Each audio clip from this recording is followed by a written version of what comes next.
Well, I've been in the restaurant industry my entire life, so it's always been customer service. You kind of max out at one point or another. So I thought that I had kind of reached my apex in that career. Though I stayed in the same career when I left, but what I wanted was a little bit of a different scenery. I have traveled my entire life with my family. We've gone to all over the world, actually. I was fortunate enough. But I took one trip when I was 21 across country. I hit 13 states in 2 weeks. I got to see a great load of major cities as well as smaller cities and different communities.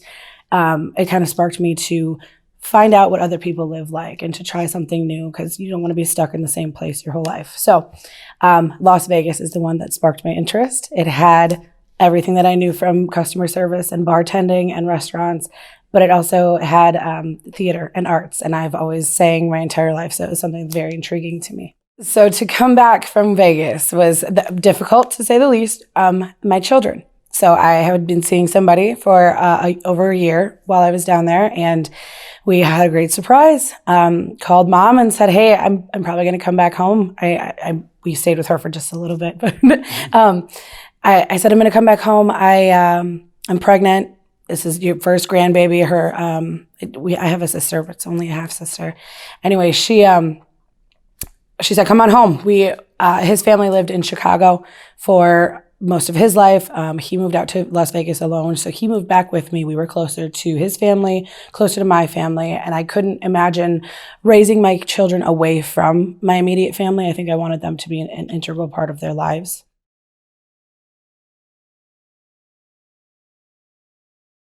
Yes. So specifically as a female in the restaurant industry or customer service in general, it's difficult to communicate with many people. So not only do we have a touch of belittling on occasion, it's something that, if a woman is asking you for something, I've had it where my opinion wasn't as important, but the same words coming from a different gender might have made a little bit more of an impact. So I've had that issue. But in addition, we seem to be treated as, I don't want to say lesser, but treated as a little bit more differently when it comes to inappropriate comments. So we are sexualized a bit more, specifically in that department, in a restaurant or a bar setting mostly. It's something that people feel very comfortable with doing, although they shouldn't. And I've been in it for 15 years, and it has absolutely changed. We've grown.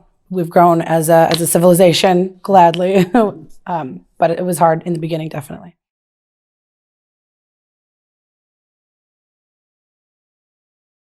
It isn't. It isn't really different.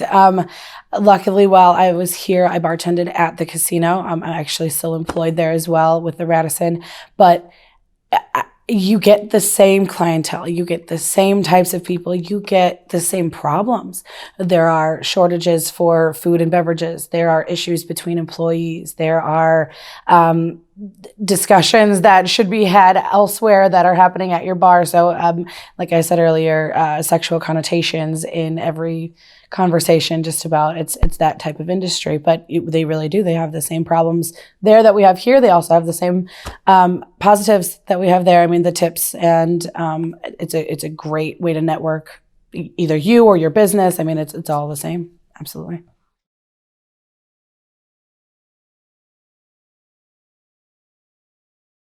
I will say first that UWGB, I'm not like trying to boast them, but they're very inclusive. So being a mom and working while at school was one thing, very inclusive. I was actually able to give a different side of stories and give a different opinion, which was great. At work, obviously people are curious about the workload now that you're working full time and going to school. Like, how do you do it so much?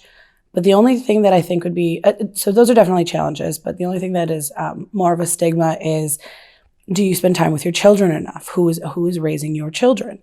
I was lucky enough to be with my kids until they were 2, both of them, and then they went into daycare. But I think that has helped them mature mentally.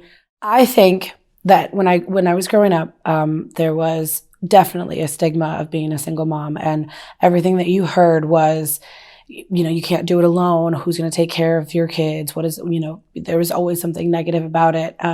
As I am a single mom now, and obviously I've had some age behind me, I've learned that it isn't a horrible thing. It isn't something to be afraid of. And it takes a village to raise your children, whether you have a man or a woman standing next to you by your side, no matter what. So I have that family to help to take care of me. I have my village, which extends to both of my jobs currently and my school when I was there. All of my I don't know what you call a co-student, whatever. My fellow students were helpful and understanding. My teachers were helpful and understanding.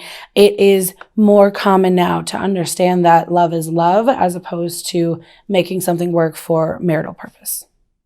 Because I am a single mother, and my entire community is based on my mom. So everything that I do in my life is something that I bring right back to her. So she has been my rock. She's been the solid point in my life where I can always turn back to. Things are always changing. The marketing communications field is always fluid. She has always been the same. My mother has been the best grandma and the best support system for myself and my children. And she was able to help me through any hard times where there's a job transition or a school transition, and helping me to make the right decision for myself and my children.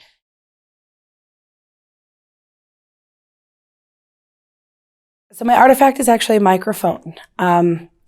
Before I could talk, I was probably singing. My mom can tell you about that. I have a love for the arts. I have a love for theater and for singing. I think it goes hand in hand with my my love of communication.